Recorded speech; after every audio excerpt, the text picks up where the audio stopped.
फिर मत कहना कि सर हमसे हो नहीं पाया था। चलो अगले क्वेश्चन पे आओ। ये क्वेश्चन भी तुम्हें बोर्ड एग्जाम में मिल सकता है।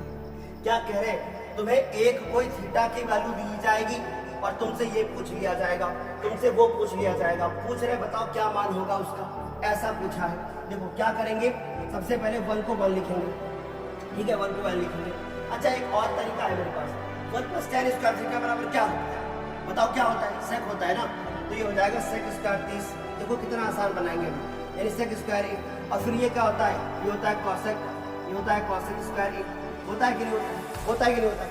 अब वैल्यू रख दो, अब वैल्यू रख दो, ये हो गया सेक 30, देखना कितना आसान हो गया। फिर ये हो जाएगा कॉसेक 30, ये हो जाएगा कॉसेक स्क्वायर 30, ठीक।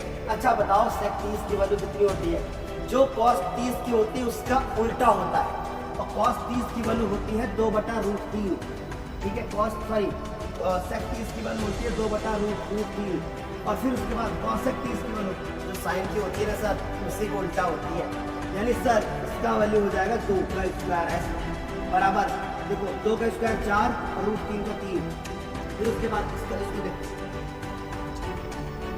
यहाँ से इसको देखो, ये आ गया, इसके बाद 2/1 मान लो ना, उल्टा कर दो, गलती से मैंने 2 लिख दिया है, यहाँ से गलती से 2 हो गया है, तो ये आ गया 4/3, और फिर उसके बाद 4/3, और ये पलट करके ऊपर चला जाए 1/4, 4 से 4 कटेगा, क्या 1/3 कर रहे हैं, कितने परसेंट, 46% बच्चों ने कहा है।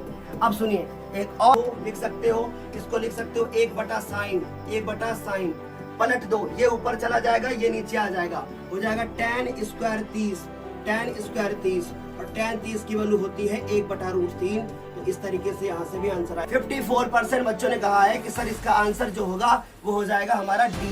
चलिए आगे चलेंगे अगले क्वेश्चन की तरफ। ये क्वेश्चन